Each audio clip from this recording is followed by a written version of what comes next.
أصل حياتي قرآن. بسم الله الرحمن الرحيم الحمد لله رب العالمين والصلاة والسلام على رسول الله وعلى آله وصحبه أجمعين وبعد. السلام عليكم ورحمة الله wabarakatuh. Alhamdulillah mga kapatid namin sa pananampalatayang Islam, una-una ho, lubos tayong nagpapasalamat sa dakilang lumikha ang Allah subhanahu wa ta'ala sa mga biyaya na kanyang pinagkakaloob sa atin na kung ating pong bibilangin kailanman na hindi natin kayang bilangin. Malinaw po na isang talata na tumutukoy sa kahit ano pong gawin ng isang alipin ng Allah. Magsama-sama ang mga tao, piliin pa yung mga magagaling, lalong-lalo na yung mga kanilang napagtapos o mga degree ay mga accountant po, mga magagaling magbilang para bilangin ang mga biyaya ng Allah subhanahu wa ta'ala. Malinaw po na kailanman ay hindi nila kayang bilangin. Kaya ang sabi po ng Allah subhanahu wa ta'ala sa banal na Quran, Bismillahirrahmanirrahim, wa in ta'uddu ni'matallahi la tuhsuha. Kung inyong bibilangin ang mga biyaya ng Allah subhanahu wa ta'ala, kailanman ay hindi niyo kayang bilangin.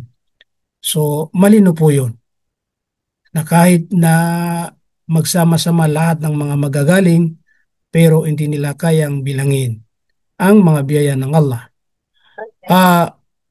Subalit ang pinaka nangunguna sa lahat ng mga biyaya ng Allah subhanahu wa ta'ala ay ating pagiging isang Muslim o isang may pananampalataya sa Allah subhanahu wa ta'ala.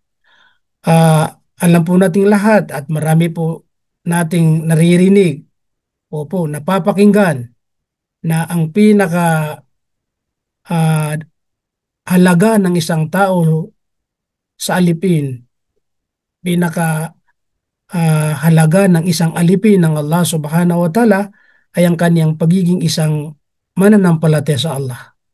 Pagiging isang Muslim na tunay na ganap sa Allah subhanahu wa ta'ala. Marami tayong maibigay na mga katibayan na kahit ang isang tao ay kabilang sa pinaka-bilyonaryo, mayaman, o di kaya pinaka tinitingala sa makabunong bagay lamang. Pero kapag wala siyang iman o pananampalataya sa Allah subhanahu wa ta'ala, ay may tuturing na siya isang pinakamababa sa paningin ng Allah subhanahu wa ta'ala. Kasi yun ay kabaligtaran ng sinabi ng Allah subhanahu wa ta'ala na ang pinakamarangal sa inyo sa paningin ng Allah subhanahu wa ta'ala pagdating sa kabilang buhay ay yaong may higit na takot, paniniwala sa Allah subhanahu wa ta'ala. So ang kabaligtaran, ang pinakamababa sa paningin ng Allah sa inyo ay yaong walang iman, walang pananampalataya sa Allah subhanahu wa ta'ala.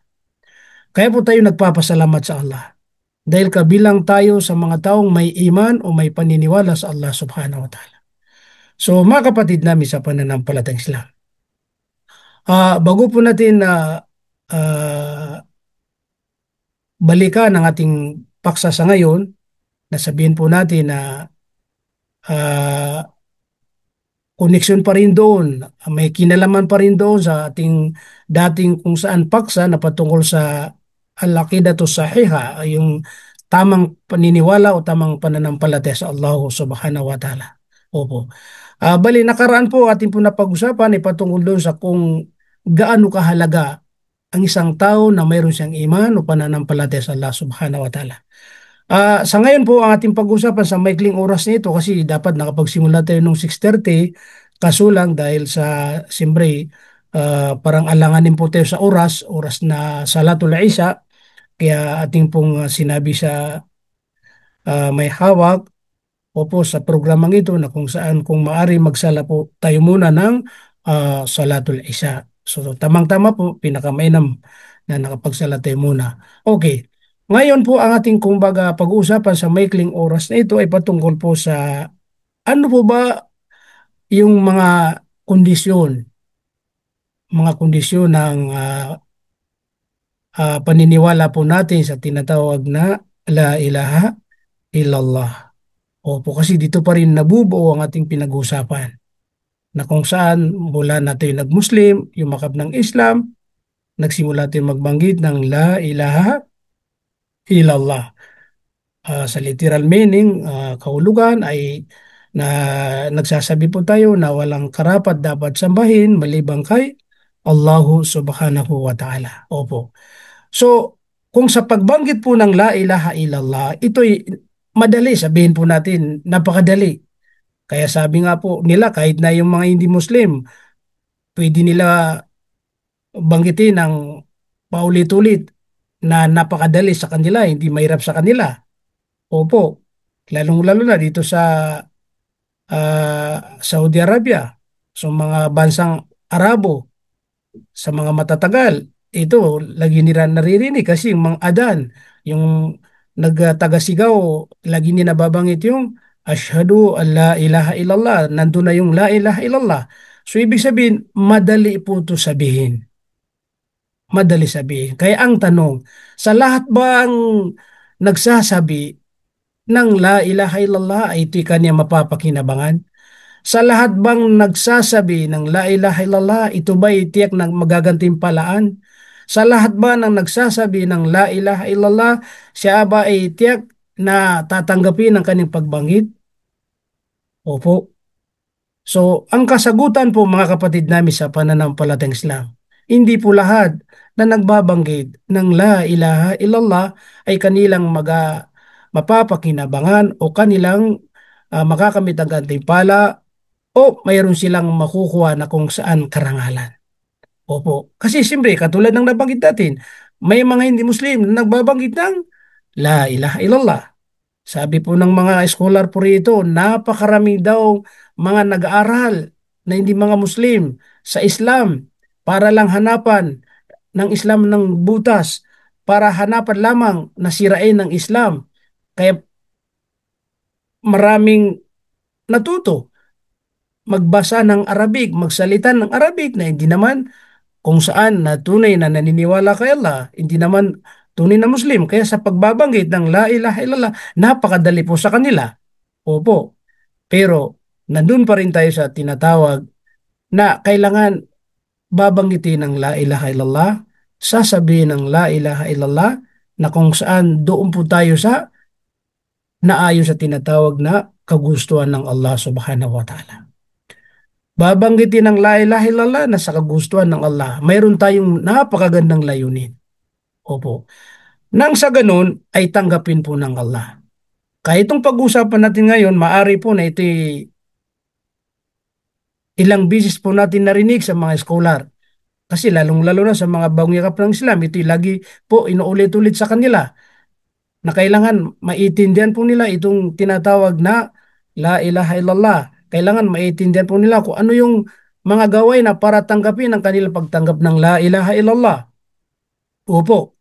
So sa madaling sabi, kapag ka nakapasok po tayo doon sa kondisyon, opo, mga kondisyon ng La ilaha illallah, ito'y sinasabi po natin na may katiyakan na tatanggapin ng Allah at may gantimpala at mapapakinabangan po natin dito sa mundo at higit sa lahat pagdating po sa kabilang buhay. Opo.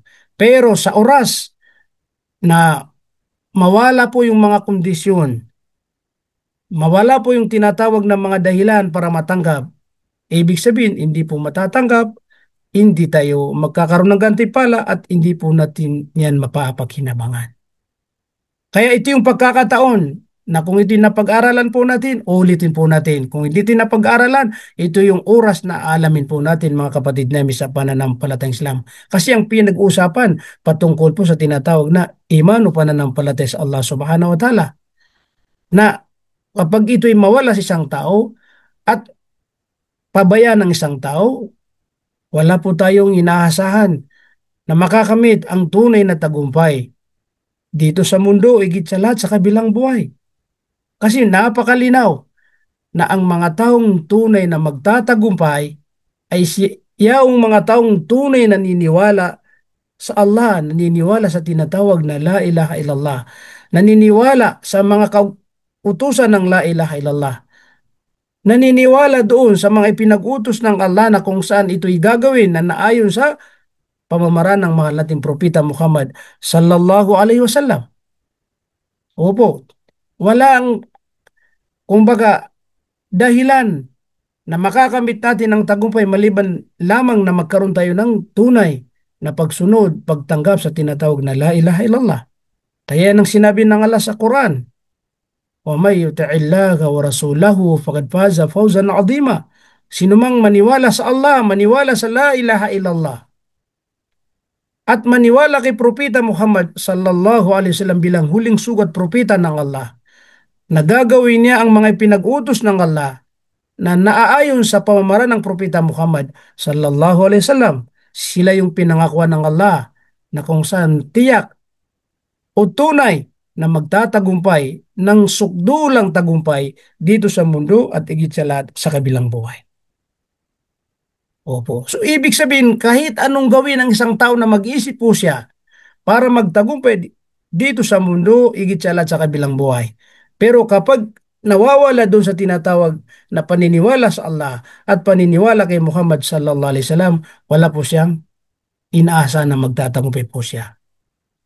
Kaya itong mga kondisyon ng La ilaha illallah na kung saan ipinaliwanag ng mga eskolar na may mga batay sa banal na Quran at may mga batay sa hadith ng Propeta Muhammad sallallahu alaihi wasallam, kaya nararapat na inaalam po natin at inaaral po natin ng maigi. Opo. Nang sa ganun ay makasigurado po tayo. At sabi pa ng mga eskolar, kapag ang mga kondisyon ng La ilaha illallah ay naiintindihan po natin at nalaman po natin, doon po tayo magkakaroon ng tunay na katatagan sa tinatawag na Islam. Doon po tayo magkakaroon ng panatag, magiging malakas, magiging seryoso po tayo kapag nakuha po natin yung tinatawag na mga kondisyon. Kaya mga kapatid namin sa pananampalatayang Islam, unang-una ho, sabi po ng mga eskolar, na ang kondisyon, mga kondisyon ng La ilaha illallah ay nangunguna po yung tinatawag na al-ilm. Ito yung tinatawag na ang kaalaman. Kailangan magkaroon tayo ng ganap at tunay na kaalaman sa tinatawag na La ilaha illallah. Opo. Kaya katulad po ninyo sa mga nag-Muslim o yumakap ng Islam, sa palagay ko, at yun ang experience po natin, imposible na tumanggap tayo ng La ilaha illallah kung hindi natin napag-aralan, kung hindi natin napatunayan na ang La ilaha illallah ay ito yung pagtanggap sa Allah subhanahu wa ta'ala. Magsasaksi na walang ibang tunay na Diyos na dapat sambahin malibang kay Allah subhanahu wa ta'ala. So ibig sabihin, dahil po sa inaalam po natin, inaral po natin, sa pamamagitan ng mga taong nagtuturo, may mga face-to-face, mayroon ding through online, katulad po ngayon ng ating ginagawa. Ilan ang mga nagbanggit, nagsyahada, tumanggap ng La ilaha illallah sa pamamagitan ng through online, sa Facebook o sa Zoom o sa Google, maraming mga paraan. So dahil napag-aralan po nila, napatunan po nila na ang La ilaha illallah ito'y karapat dapat nila tanggapin, kaya yumakap po sila ng Islam. Na kung saan ito yung mismong ipinayo ng tunay na Diyos sa atin, na fa'lam annahu la ilaha illallah, mismong tagapaglikha nagsabi, alamin mo na walang ibang tunay na Diyos kundi si Allah lamang. Kundi si Allah lamang. Napakalinaw, isa rin po yan sa utos, ipinayo ng Allah subhanahu wa ta'ala sa banal na Quran, sa suratu Muhammad 19 po, na sinabi niya na alamin mo na walang ibang tunay na Diyos na karapat dapat sambahin malibang kay Allah subhanahu wa ta'ala. So ibig sabihin, dahil po naiintindihan ng tao sa pamamagitan ng kanyang pag-aaral, kaya tinanggap ng Islam. Kaya 'di ba sa Islam wala tayong katuruan na pinipilit ang mga tao. Wala tayong katuruan na pilitin sila yumakap ng Islam. Wala tayong katuruan na takutin ng mga tao para tumanggap sa Islam. Kahit na kayo mismo, alam niyo po yan na wala ni isa sa inyo na pinilit na mag-Muslim ka. Pag hindi ka mag-Muslim, ganito ang mangyari. Wala po. Pinaliwanag po tayo ng ating mga amo kung alimbawa tinanggap natin dahil sa mga amo natin. Pinaliwanagan po tayo ng mga daya o mga tagapaghatid, tagapag-aniya sa Islam. Halimbawa tulad ng mga dinadala sa Islamic Center, kinakausap sila ng mga daya, mga propagator. Opo. So dahil napag-alaman nila na ang tunay na Diyos pala na dapat sambahin ay walang iba kundi si Allah, kaya tinanggap po nila yung la ilaha illallah. Kaya ito po yung kahalagahan ng al-ilm, yung kaalaman. Kaya may mga kapatid natin, opo, na madali nila tinanggap ang Islam dahil sa napag-alaman nila, napatunay nila na talagang ito yung totoo na dapat tanggapin.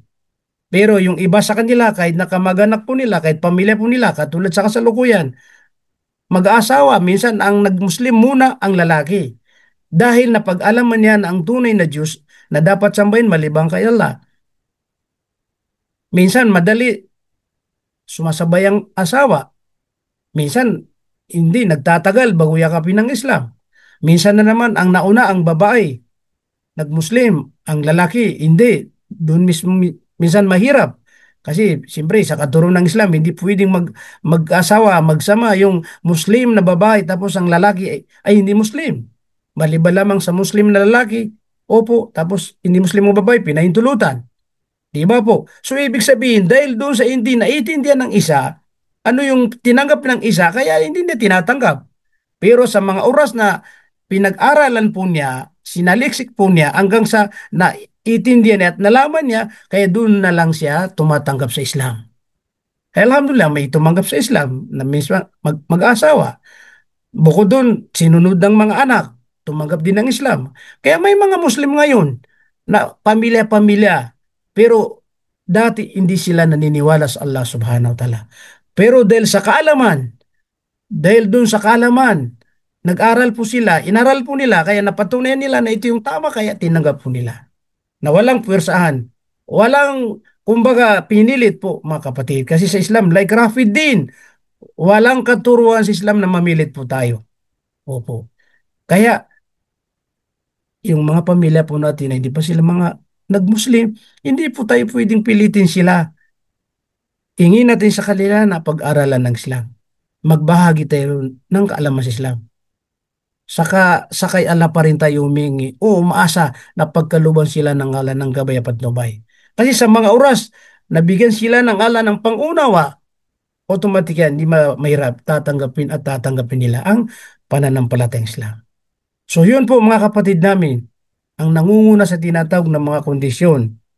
Opo, kahit na mga maikli, ang paliwanag, at least meron tayong makuha. Kasi simple, ang oras po natin ay limitado.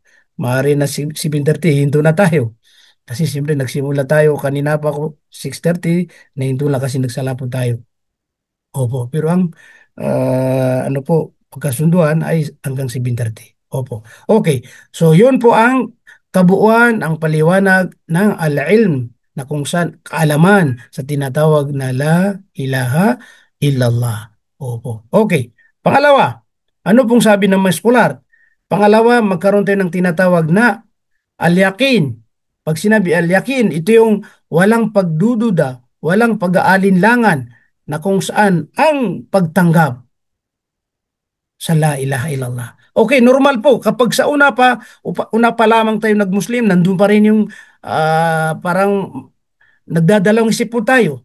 Kaya sa totoo lang, pag may mga nag-Muslim sa amin, lalo yung mga kalalakihan, na lagi namin po mga nakakausap, face to face sa Islamic Center, pupunta sila. Normal po, hindi kami magtataka. Yung marami silang itinatanong kasi normal na sa pagtanggap po nila ng la ilaha illallah, nandun pa rin yung hindi mayosan ng pagdududa o pag-alinlangan. So ito yung tatanggalin po natin. Sa oras na tinanggap po natin ang la ilaha illallah, kailanman hindi tayo maaring magkaroon ng shock o taradud. Iba yung bang parang ano ba ito? Ito ba yung tama tinahako? Ito ba yung tama itong tinanggap ko? Lalong-lalo na yung mga iba dyan, sinusubukan ng tagapaglika na kapag tumanggap sila ng Islam, pamilya nila, itatabi po sila. Allahu Akbar. Hindi sila kakausapin. Parang ganun. Opo. Kaya mayroon dun po yung tinatawag na asyak o taradud. Pero tatanggalin natin yan kapag tayo tumanggap ng la ilaha illallah. Kaya magkaroon tayo ng katiyakan, yung yakin. Opo. Na mula sa puso natin, sinigurado natin na itong la ilaha illallah, ito yung tunay at katotohanan. Na si Allah lamang ang may karapatan, sambahin at paglingkuran. Opo. Kailangan wala yung tinatawag na syak. Wala yung tinatawag na pag-aalinlangan. Kasi para matanggap po yung sinasabi natin na tayo naniwala sa Allah, naniwala sa la ilaha illallah. Kaya malinaw sa hadith ng Propeta Muhammad sallallahu alaihi wasallam na kung sino man ang magsabi ng la ilaha illallah, man qala la ilaha illallah mustaqinan biha qalbu qalbi dakhala al-jannah. Kung sino man ang magbanggit, magsabi ng la ilaha illallah, walang karapat dapat sambahin malibang kay Allah subhanahu wa ta'ala na mayroong katiyakang. Ibig sabihin, sa kanyang puso ay nandun na yung talagang 100% o higit pa na siguradong sigurado, walang pagdududa, walang pag-alinlangan na si Allah lamang ang may karapatan sambahin at paglingkuran. Tapos mula sa kanyang puso, kumbaga min kalbihi, mula sa kanyang puso. Kasi kaya kanina walang pinilid, wala pong pinwersa, di ba? Kaya nangako ang propeta Muhammad sallallahu alaihi wasallam, dakhala al-jannah. Siya ay papasok at papasok sa paraiso ng Allah subhanahu wa ta'ala. So malinaw po yung kapag nagkaroon ng pagdududa o pag-aalilangan, imposible po natatanggapin tayo sa paraiso ng Allah subhanahu wa ta'ala. Kaya dapat higit pa doon sa 100% na walang pagdududa at walang pag-aalilangan ang pagtanggap ng la ilaha illallah. Siyempre, normal, may mga pagsubok. Susubukan din ng tagapaglikha. Pero nagpapatibay pa rin din. Nagpapakatatag pa rin tayo na kung saan ito yung katotohanan, ito yung tama aking tinanggap dahil siya lamang ang may karapatan paglingkuran, sambahin. Opo. So yan po ang kabuuan din ng tinatawag na al-yaqin. Yung walang pagdududa, walang pag-alinlangan, mayroon tayong katiyakan na ating tinanggap, ay dito po natin makakamit, matatagpuan, o matatamo ang tunay na tagumpay dito sa mundo, igit sa lahat sa kabilang buhay na walang hangganan. Opo. So yan ang pangalawa. So pangatlo po, tinatawag na al-qabul o sinasabi ng mga eskulan al-qabul, ang pagtanggap. Opo. Ang ibig sabihin, yung ating pagtanggap sa la ilaha illallah. Malino po yan ha, mula sa puso, tapos babanggitin ng dila, at tapos i-actual po natin. Yan ang ibig sabihin na kung saan ang pagtanggap po ng la ilaha illallah, una po, tatanggap ang puso. Pangalawa, babanggitin natin dila. Katulad po ang inyong pagtanggap mula puso yan bago kayo mag-Muslim hanggang sa binanggit niyo yung syahadatain, nagsaksi kayo na walang karapat dapat sambahin na Diyos malibang kay Allah subhanahu wa ta'ala. So pagkatapos nun, naglayunin po tayo na i-actual po natin kung ano man ng ating pinaso. Susundin po natin kung anong magiging patakaran ang tinatawag ng Islam. Kaya sinasabi na kung ano yung mga pinag-utos ng la ilaha illallah, nandun po tayo. So ibig sabihin, mananatili pa rin ng ating puso na kung saan yung ganap na pagtanggap sa tinatawag na la ilaha illallah. Umiiwas po tayo doon o hindi natin ibinibilang ating sarili sa mga taong may katangian na kung saan pagmamalaki, pagyayabang, na kapag kinakausap mo sila, sinasabi mo sa kanila ay, ano yung tunay na relihiyon, ano yung tunay na Diyos na dapat sambahin, paglingkuran. Sasabihin natin si Allah, sila ay nagmamayabang. Sino ba yung Allah na yan? Kasi marami tayong mga nakakausap, pag sinabi si Allah, sino bang Allah yan? Hindi nila alam, hindi nila kilala. Ibig sabihin na nandun yung tinatawag na sila ay nagyayabang o nagmamalaki. Nandun yung nagmamalaki, nagmamataas po sila. Kaya ito yung sinasabi ng Allah subhanahu wa ta'ala sa Quran, na silang mga tao na kapag sinabi sa kanila na ang tunay na Diyos na dapat sambahin ay si Allah lamang, pero sila ay nagmamalaki, nagyayabang, hindi nila tinatanggap. Kaya yun ang kabaliktaran ng kabul. Ibig sabihin, pagka kabul, tinatanggap. Ang kabaliktaran yung hindi mo tinatanggap. Ibig sabihin, nagmamalaki po tayo, nagyayabang po tayo. Kaya hindi natin tinatanggap. Di ba? May mga ganun po. Bakit hindi mo tinatanggap yung ibinigay ni ano?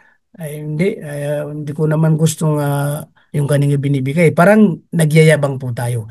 Yan ang hindi po magandang katangian ng isang tao. Kailangan po magkaroon tayo ng tinatawag na nagpapakumbaba po tayo. Yung isang katangian na itawad, ibig sabihin yung nagpapakumbaba. Kaya binalaan po tayo ng Allah subhanahu wa ta'ala sa banal na Quran. Ang sabi po ng Allah, Bismillahirrahmanirrahim, Innahum kanu idha qila lahum la ilaha illallah yastakbirun. Ito yung mga katangian ng mga tao na mga mayayabang, nagmamalaki. Kapag sinabi sa kanila, sabi ng Allah subhanahu wa ta'ala, na la ilaha illallah, ang tunay na Diyos, kapatid, na dapat sambahin ay siya lamang. Pero ang kanilang ginagawa, sila ay nagmamalaki, nagyayabang, at tumatanggi. Di ba? Mayroong yan. Yan, mararamdaman natin po yan sa ating mga pamilya minsan. Na minsan yung kapatid mo, yung kamag-anak mo, pag kinakausap mo sila tungkol kay Allah, mararamdaman mo na nagyayabang po sila, nagmamalaki po sila. So ito yung sinasabi na hindi magandang katangian. Kasi ang totoo po, dapat tinatanggap ito dahil ito yung katotohanan at tunay po mga kapatid namin sa pananampalatayang Islam. Okay? Mayroon pa akong natitirang 4 na minuto. Bali, dito ko po siguro i-close. Dito po tayo hinto sa pang-apat na babanggitin ko. Mayroon pang mga iba, mga rin na sa susunod, pwede natin ipagpatuloy po. Inshallah. Okay. Bali, ang pang-apat po na sinabi ng mga eskolar na kondisyon ng la ilaha illallah para tanggapin po ng Allah subhanahu wa ta'ala at para gantimpalan ng Allah subhanahu wa ta'ala at para mapakinabangan po natin dito sa mundo, higit sa lahat sa kabilang buhay, ay magkaroon tayo ng tinatawag na al-inqiyad. Al-inqiyad, ibig sabihin, ito yung pagsunod sa dakilang lumika. Ibig sabihin, susundin mo ang mga bagay na ipinag-utos ng Allah subhanahu wa ta'ala. Ayuti Allah fima amara. Ibig sabihin, susundin mo ang mga bagay na ipinag-utos ng Allah subhanahu wa ta'ala. Wayantahi amma naha. At ito ay tatalikdan at iiwanan po natin ang mga bagay na ipinagbabawal ng Allah subhanahu wa ta'ala. Kaya susundin natin ang Allah subhanahu wa ta'ala. Susundin po natin ang Allah subhanahu wa ta'ala sa tinatawag na ah, maging ito ay dhahira wa batina. Ibig sabihin, ang ganap na pagsunod natin sa Allah subhanahu wa ta'ala hindi po lamang lantaran at hindi naman po batinan o di kaya lihim lamang. Kailangan mayroon tayong dhahira, mayroon tayong batina sa pagsunod sa Allah subhanahu wa ta'ala. Halimbawa, kapag sinabi dhahira sa pagsunod sa Allah subhanahu wa ta'ala, lahat ng mga ipinag-utos ng Allah subhanahu wa ta'ala na kapag ito ay gagawin na hindi po pwedeng ilihim, kailangan lantaran, ito po ay maging ganap tayo rito na tayo ay kung saan nagpapasakop. Ginagawa po natin. Halimbawa, ito'y naipaliwanag ko siguro sa mga nakaraan. Halimbawa, ang pagdarasan na 5 beses sa maghapon, espesyal sa mga kalalakihan. Hindi katulad ng mga kababayan na okay, pwede sila magtago pero sa bahay. Yun ang pinakamainam sa kanila. Pero sa mga kalalakihan, obligado po na sa bahay. Ay sa masjid. Maliban lamang kung may mga sapat na kadahilanan. So ito yung mga dahira, lantaran po to, hindi po pwedeng ilihim. Maliban lamang dun sa mga sunnah. Sa mga obligado, 5 bis pagdarasal, kailangan lantaran yan. Makikita ka sa masjid na pupunta ka doon. Pero sa mga sunan, sa mga tinatawag na rawatib na mga pagdarasal, mga voluntary pagdarasal, ito po ay pwede mong ilihim, isekreto. Tulad ng pagsasala ng tahajud, pagsasala ng sunnah sa bahay mo, walang nakakita o walang problema doon. Pero yung obligadong 5 bisis sa maghapon, kailangan dahira po yan. Ibig sabihin, lantaran po yan. Pagsasagawa ng Hajj, lantaran po yan. Pagsasagawa ng pag-ayuno, lantaran din yan. Kasi mag-ayuno tayo, kaya titingin tayo ng buwan. Pag nakita ang buwan, okay, magsisimulan na mag-ayuno bukas. Pero sa mga sunna, mga tinatawag na voluntaryong pag-ayuno, yun, doon tayo magkakaroon ng paglihim. Ililihim po natin yan kasi mas malaking gantimpala, mas malaking biyaya na makakamit kapag sinisikreto po natin yan. Yan ang ibig sabihin na kung saan dahira o batina, ibig sabihin mga lantaran at mga mga lihim. Pagsasagawa ng Hajj, kailangan talagang dahira, ibig sabihin lantaran po yan. Pero sa pagsasagawa ng umrah, ganun din, lantaran po kasi ano po yan. Opo, pagbibigay ng zakat, kailangan may lantaran po yan. Pero yung sunna, pagbibigay ng sadaka, pwede mo ilihim yan.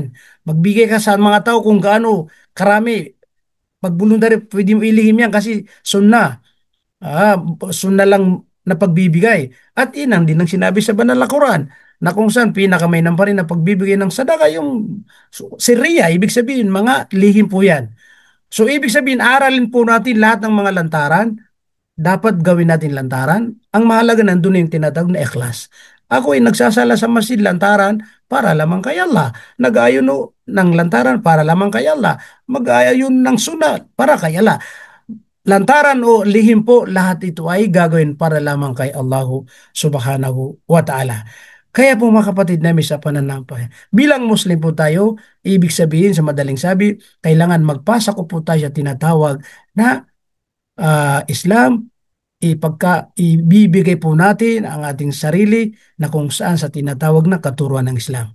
Opo, kaya ang sabi ng Allah, wa anibu ila rabbikum waslimu la. Ibig sabihin, magbalik loob kayo sa Allah subhanahu wa ta'ala o magbalik loob kayo sa inyong Panginoon. Waslimu lahu, na ibig sabihin, magpasakop kayo sa Kanya. Ibig sabihin, magpasakop kayo sa Islam. Gawin niyo lahat na para lamang kay Allah subhanahu wa ta'ala. Kaya sinasabi po ng mga eskolar, pati yung pagpasok sa CR, paglabas sa CR, pagsuot ng damit, pagtanggal ng damit, pagpasok sa masjid, paglabas sa masjid, pagpasok sa bahay, lahat po mayroon niyang Islam, na turo ng Islam. Kaya ibig sabihin ito, isa sa buhay po natin ang lahat ng mga gawain natin na kung saan mayroon sa Islam o sang-ayon sa Islam. Ito yung sinasabi ng mga scholar na paano natin gagawin ang buhay natin na puro pang Islamiko. Basta gawin natin lahat ng mga kagustuhan ng Allah na ayon sa Islam, lahat ng ginagawa natin nandun na sa Islam para maging, ibig sabihin ng buhay natin ay pang-Islamiko lahat yan. Tandaan po natin, hindi lang pagsamba ay pagdarasal. Maraming mga klase na pagsamba. Nakitungo ng maayos, nang umiti, nag-smile. Ito lahat itong mga pagsamba sa Allah subhanahu wa ta'ala. So mga kapatid namin sa pananampalataya, hindi ko alam po kung baka 7:30 tapos sa kasi nagsimula ang ano natin ay 6:30 pero dahil late po tayo kaya ewan ko kung gusto nila ipagpatuloy, kaya mas maganda siguro dito tayo muna uminto. Opo.